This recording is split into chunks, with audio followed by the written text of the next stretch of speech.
और मेरे प्यारे बच्चे कैसे हैं आप लोग? मुझे आशा है आप सब ठीक ठाक होंगे। लास्ट वीडियो में हमने जो चेंज ऑफ पर्सन देखा, अब उसके अगले स्टेप में हम चेंज ऑफ टेंस देखेंगे। इसको समझने के लिए अगर आपने टेंस का पार्ट अगर आपने देखा होगा तो क्लियर हो जाएगा, नहीं तो फिर एक कन्फ्यूजन होगा। तो प्लीज़ टेंस पहले क्लियर कर लीजिएगा, नहीं तो दिक्कत आपको होगी। तो यहाँ पर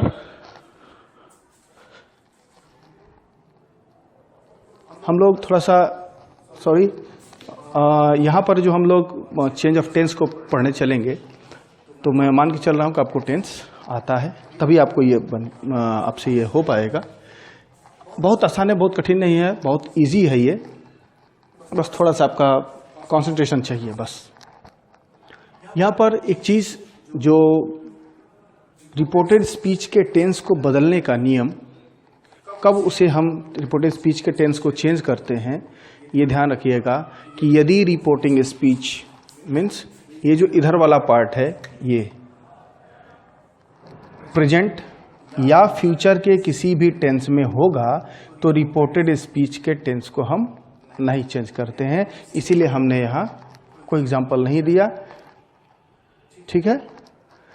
तो यहाँ पर हम किसको लेके चल रहे हैं, हम जो चेंज करते हैं, जो वेरिएबल है, हम उस पर काम कर रहे हैं। तो यहाँ पर रिपोर्टेड स्पीच यदि पास्ट में हो, से सेड सेकेंड फॉर्म में है, अर्थात ये वर्ब के सेकेंड फॉर्म में है, और सब्जेक्ट के बाद वर्ब के बाद जो सेकेंड फॉर्म होता है वो पास्ट इंडेफिनिट टेंस में होता है। आप अच्छी तरह से जानते हैं, इस पर हम लोग चर्चा कर चुके हैं। तो यदि रिपोर्टेड स्पीच, यदि रिपोर्टिंग स्पीच पास्ट टेंस में हो, तो रिपोर्टेड स्पीच के टेंस में निम्न परिवर्तन किए जाते हैं। मतलब कौन कौन से चेंजेस और कैसे किए जाते हैं, ध्यान रखिएगा। चेंज, मैं एक बात कहता हूं कि यदि रिपोर्टिंग स्पीच भूतः हो, मीन्स पास्ट टेंस में, पास्ट भूत पास्ट भूतः, तो अगर भूतः हो, पास्ट टेंस में हो, तो उसको खुद भूतः बनाने का प्रयास करता है, ठीक है। तो कैसे वो करता है, जरा इसको हम देखें। तो यदि ये इसको हम देखेंगे, पहले इसको देख लिए, पास्ट टेंस में है। अब ये किस में है, तो भाई एस लगा हुआ है, वर्ब में, मतलब प्रेजेंट इंडेफिनिट टेंस में है। तो यहाँ पर हमने एक डायग्राम, एक ग्राफ हमने ये बनाया है, जरा देखिए इसको, और बहुत इजी है, समझ में आ जाएगा। प्रेजेंट का ये इंडेफिनिट को आइडेंटिफाई करता है, ये कॉन्टिन्यूअस को, ये परफेक्ट को, और ये परफेक्ट कंटिन्यूअस को। तो क्या होगा, यदि पास्ट में हो तो प्रेजेंट को भी ये उसी में भूतः बना देगा, मतलब प्रेजेंट इंडेफिनिट पास्ट इंडेफिनिट में चेंज हो जाएगी। ध्यान रखिएगा, एक्टिव पैसिव नरेशन में बड़ा कंफ्यूजन होता है, ठीक है।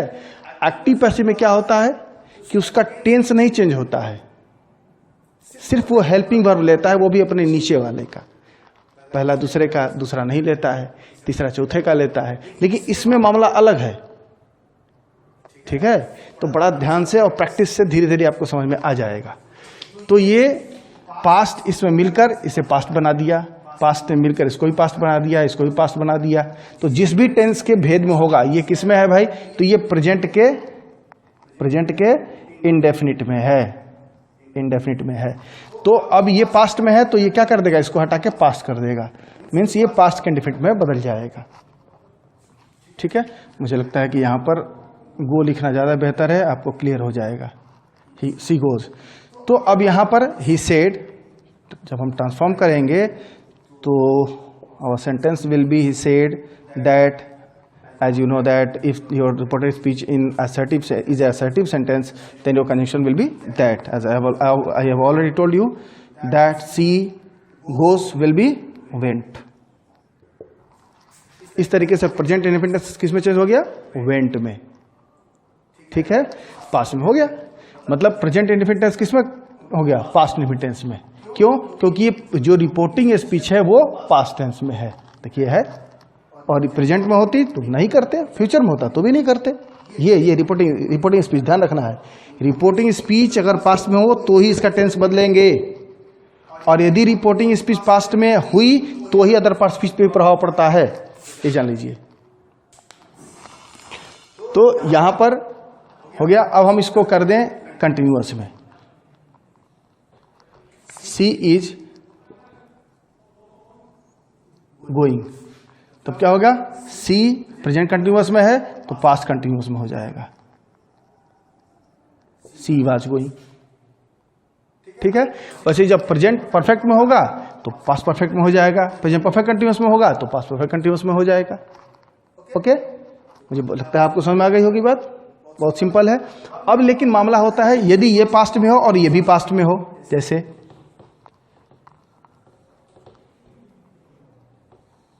She went.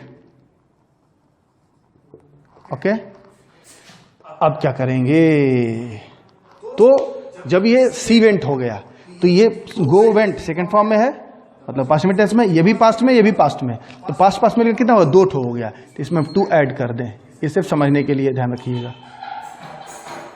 ठीक है, तो 2 1 कितना होता है 3, 2 2 4, 3 2 5, अभी कहाँ जाएगा, नहीं जाएगा, तो ये अपने सामने रह जाएगा।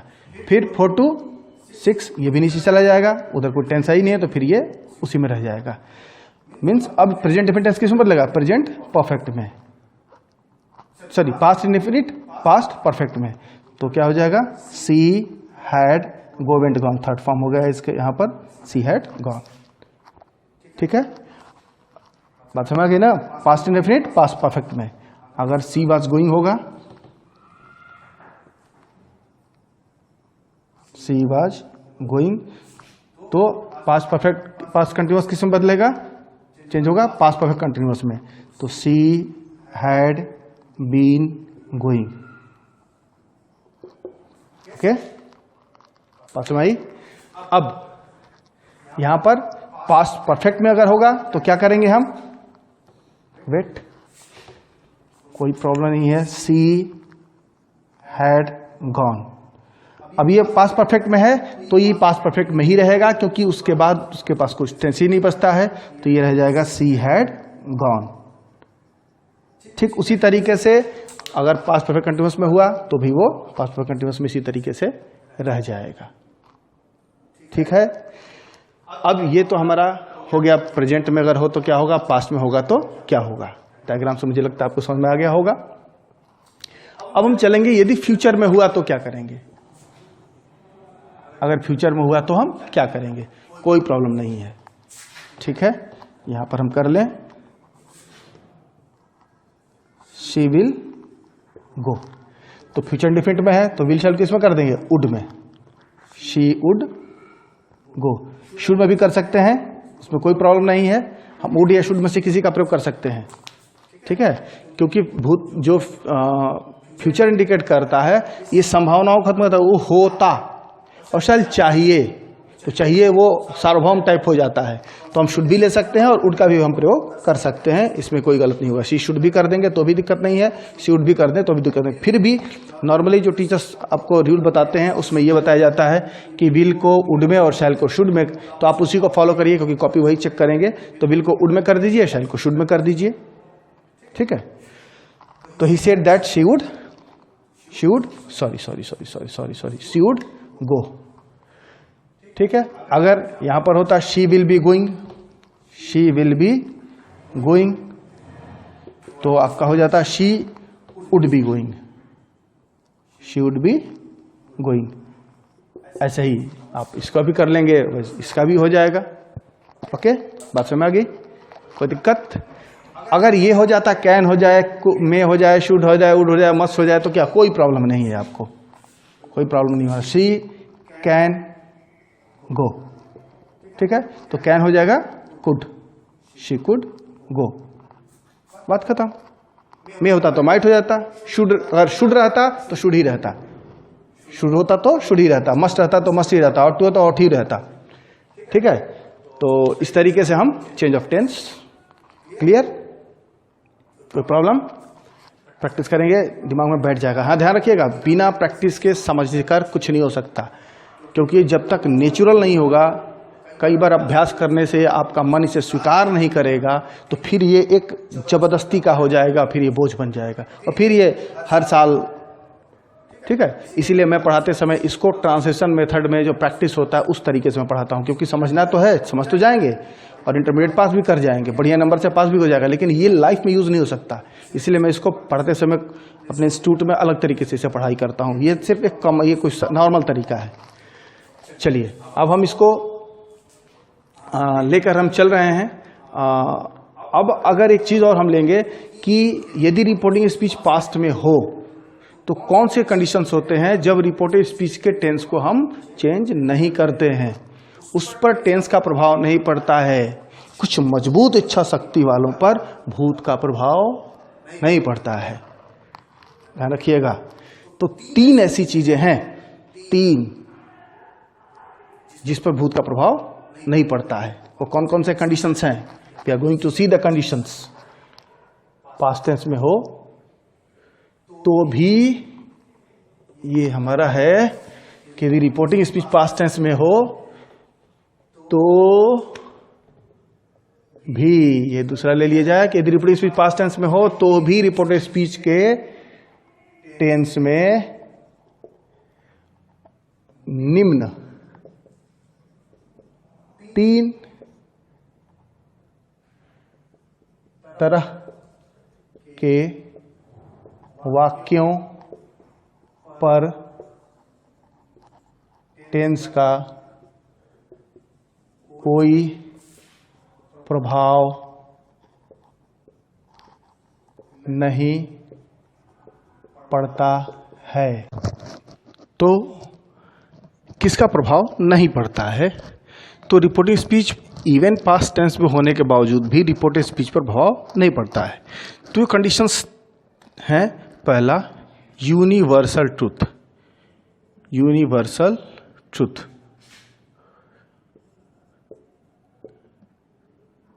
या फैक्ट, मतलब ऐसे तथ्य या ऐसी घटनाएं जो सार्वभौम हों, जिसे सारी पूरी मानवता उसे स्वीकृति देती हो। वह समय के साथ वेरिएबल नहीं हो, चेंज नहीं होता है। For example, he said the sun rises in the east. Here the sun rises in the east. It is universal because sun has been rising from the east even today, and in future it will be as we can hope. जैसे हम आशा कर सकते हैं कि भविष्य में भी यही होगा, आज भी है, पहले भी यही था। तो ये सूर्य का पूरब से उगना ये सार्वभौम है, ठीक है। तो अब ये ऐसा नहीं कि बाद में उसका उगना पश्चिम से हो जाए या नॉर्थ से या साउथ से हो जाए, तो ऐसा नहीं है। तो ऐसे जब हम बनाते हैं तो इस पर टेंस का प्रभाव नहीं पड़ता है। The sun rises in the east.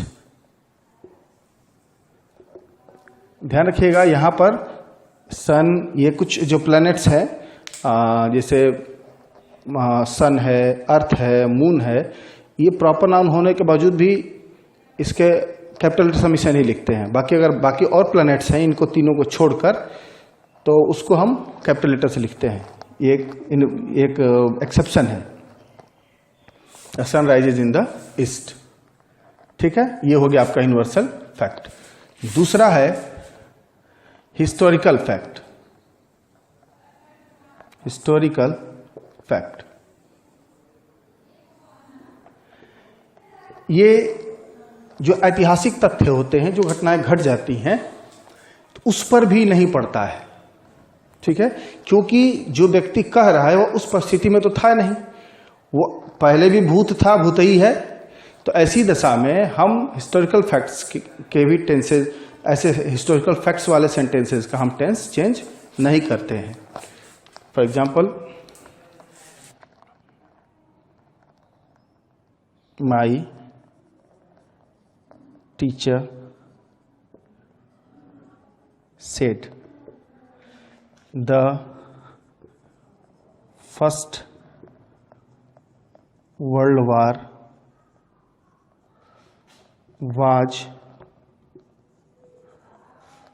fought in 1914। जो प्रथम विश्व युद्ध था वो 1914 में लड़ा गया था। तो अब यहाँ पे क्या है, ऐतिहासिक तथ्य है। तो ऐसी दशा में ऐसे वाक्यों को हम जब इसको हम ट्रांसफॉर्म करेंगे तो हम इसका टेंस चेंज नहीं करते हैं। My teacher said that the first world war was fought in 1914। यहाँ ज्यों कहते हैं वर्ल्ड वार वाज फॉट, ज्यों कहते हो सेम रहा, पास्ट टेंस में ही रहा। ठीक है, ये पैसिव में है। ठीक है, तो ऐसा नहीं कि हम इसको पास्ट परफेक्ट में कर देंगे, बिल्कुल नहीं।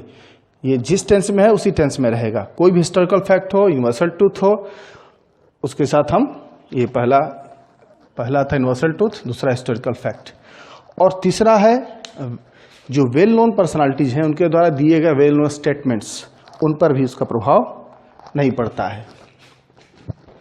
थर्ड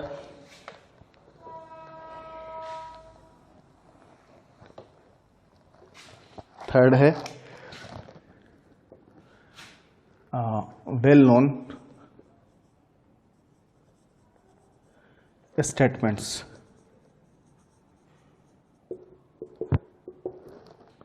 ठीक है, well known statements, for example Subhash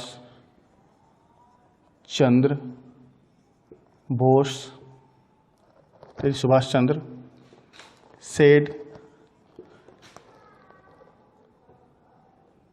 said it is blood only that can be the price of freedom।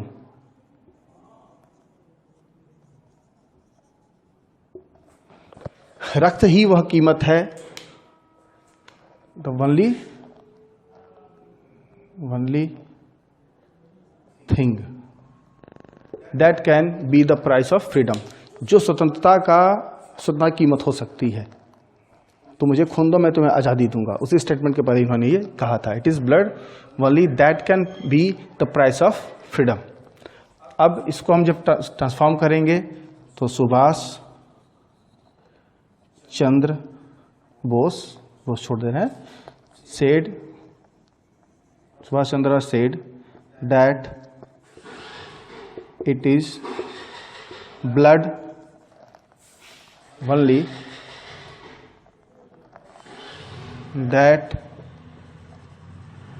can be the price of freedom।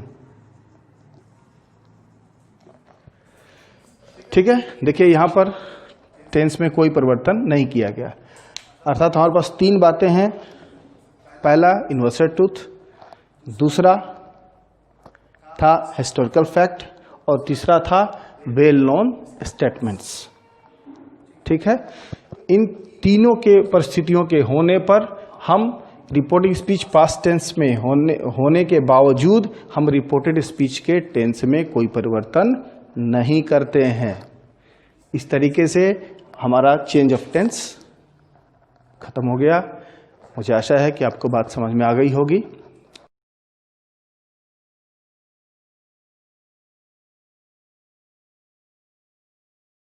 Change of person, change of tense पढ़ने के बाद जो तीसरा महत्वपूर्ण है, change of other parts of speech. यहाँ भी same वही चीज़ है कि यदि रिपोर्टिंग स्पीच पास्ट में हुआ, अर्थात सेड आया, तो ही अदर पार्ट स्पीच में चेंज करते हैं। इसका मतलब ये होता है कि टाइम जब चेंज हो जाता है तो माना जाता है कि प्लेस भी चेंज हो जाएगा। तो जो चेंजेज आते हैं रिपोर्टेड स्पीच में आए हुए एडवर्ब्स या कुछ एडजेक्टिव्स, ठीक है, एडजेक्टिव, डिमॉन्स्ट्रेटिव एडजेक्टिव या डिमॉन्स्ट्रेटिव प्रोनाउन भी हो सकता है, उनके साथ उनको हम चेंज कर देते हैं।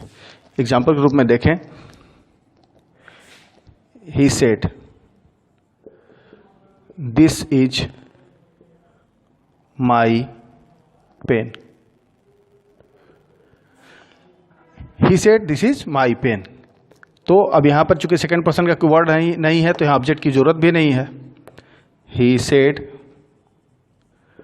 that, अब यहां पे दैट क्या है, ये कंजंक्शन है, लेकिन यहां जो दिस है ये दिस चेंज हो जाएगा किसमें, दैट में, क्योंकि ये इसलिए होता है क्योंकि जब हम लोग बात करते हैं तो यहाँ हम खड़े हैं, यहीं पे यह मेरी कलम है।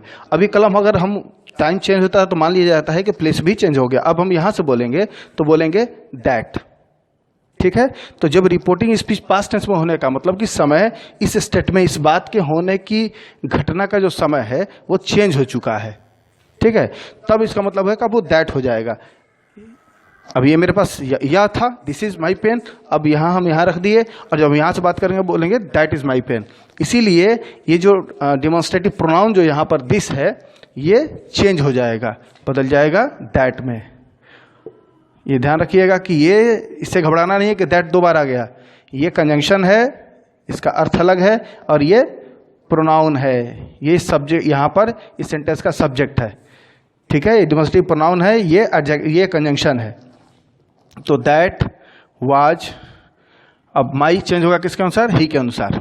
तो आई मी माई, तो ही का ही हिम हिज, चूंकि फर्स्ट पर्सन है सभी के अनुसार चेंज होगा। तो माई आई मी माई तीसरा वाला है तो इसका तीसरा क्या होगा, ही हिम हिज, तो बन गया आपका हिज पेन, ठीक है। तो ये दैट में चेंज हो गया। अब यहां पर एक एग्जांपल लें हम, he said he will come today, he will come today। अब इसको जब ट्रांसफॉर्म करेंगे, यहाँ भी सेकंड पर्सन कोई वर्ड नहीं है इसलिए हमें ऑब्जेक्ट रखने की आवश्यकता नहीं है। he said that, अब यहाँ पर ही प्रोनाउन है, ही थर्ड पर्सन का, इसलिए इसमें कोई चेंज नहीं करेंगे। विल, जैसा कि मैंने वहाँ टेंस में अभी जो चेंज ऑफ टेंस में हमने समझाया कि विल को किसमें चेंज कर देते हैं, किसमें, वुड में, वुड कम। अब टुडे, टुडे आज, ध्यान रखिएगा आज। अब ये सेड कहने का मतलब कि वो आज की जो घटना जो बोली गई थी अब वो बीत चुकी है। ये स्टेटमेंट ये बात का है कि वो उसने कहा था, तो आज उस दिन बदले, उस दिन मतलब उस दिन की हम लोग बात कर रहे हैं जिस दिन वो आज था, तो इसलिए टुडे दैट डे में चेंज हो जाता है, दैट डे, ठीक है। अब बात समझ आ गई, टुडे दैट डे में। अगर ही विल कम टुडे हम यहां पर टुमारो कर दें, अगर हम यहां पर टुमारो कर दें, TOMORROW, अब ये क्या हुआ, आने वाला कल, इसका मतलब कि आज के आगे, आज के आगे, इसका मतलब क्या हुआ कि नेक्स्ट डे, जिस भी दिन की बात हो रही है उसके आगे की बात हो रही है। That he would come the next day, the next day, ठीक है। तो टुमारो को कर दिया हम नेक्स्ट डे में, दिस को दैट में, हियर अगर हम यहाँ पर जैसे अ पेन इज हियर अगर यहाँ पर है, अगर हम चेंज कर दें वहाँ चले जाएंगे तो वहाँ से इसके लिए हम क्या बोलेंगे, वहाँ बोलेंगे, तो हियर चेंज होगा देयर में। इस तरीके से पूरा हम जो भी अदर पार्ट स्पीच हैं उसमें हमको ध्यान देना पड़ेगा कि टाइम इंडिकेटिंग हो गए, जनरली टाइम इंडिकेटिंग, और कुछ प्लेस इंडिकेटिंग, टाइम इंडिकेटिंग और प्लेस इंडिकेटिंग, जो समय के बदलने के साथ बदल जाते हैं वो सारे जो पार्ट सारे वो एडवर्ब्स या एडजेक्टिव्स या प्रोनाउंस, ध्यान रखिएगा, वो एडजेक्टिव भी हो सकता है जिसको डेमोंस्ट्रेटिव एडजेक्टिव मैंने कहा, और टाइम इंडिकेटिंग जो प्रोनाउंस इस टाइम इंडिकेटिंग एडवर्ब्स हैं वो भी चेंज हो जाएंगे, जो हियर देयर टुडे ये सब एडवर्ब्स हैं ये भी चेंज हो जाएंगे। तो इस तरीके से हमने देखा कि इसमें हमारा टाइम इंडिकेटिंग एडवर्ब्स और प्लेस इंडिकेटिंग एडवर्ब्स और डेमोंस्ट्रेटिव एडजेक्टिव्स ये समय के साथ बदल जाते हैं। तो जब ये टेंस पास्ट में होगा तो हमें इसको भी बदलना पड़ेगा, दिस को दैट में, ठीक है, टुमारो को द नेक्स्ट डे में। यहाँ पे कुछ चीज़ हमने दी है और यहाँ पर मैंने अपने यहाँ पे आप डिस्प्ले पे आ जाएगा, आप उसको देख के नोट कर लीजिए, फिर आप उसको सॉल्व करने का प्रयास करिए। और मुझे लगता है कि change of other part speech भी, हाँ, इसको आपको मेमोराइज करना पड़ेगा।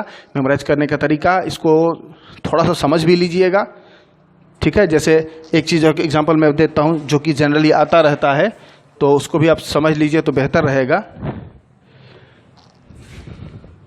से ही केम yesterday, he came yesterday, तो वो कल आया।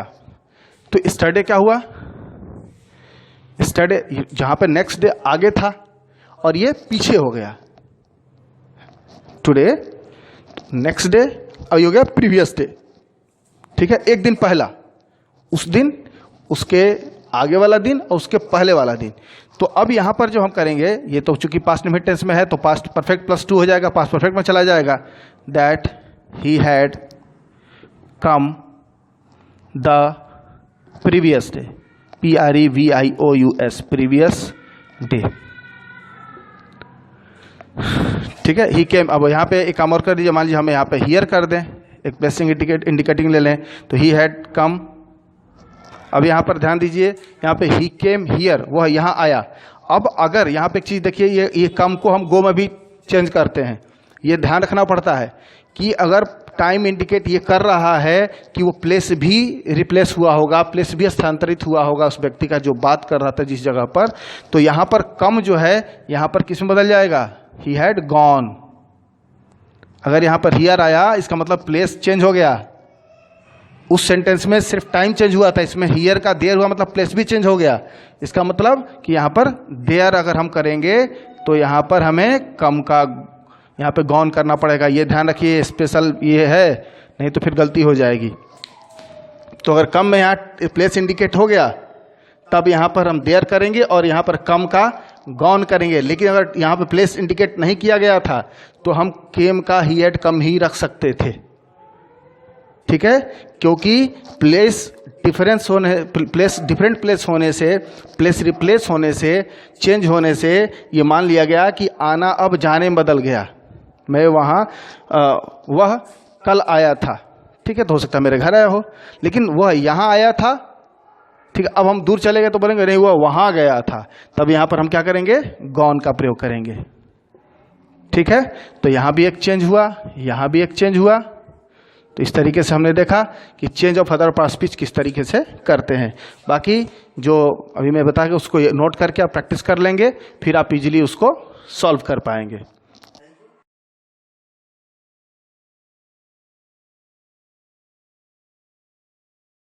अगर फिर भी कोई कन्फ्यूजन हो तो आप कमेंट में लिख सकते हैं, और यदि पढ़ाई समझ में आता हो और अच्छा लगता हो तो कमेंट करिए, सब्सक्राइब करिए। Thank you very much.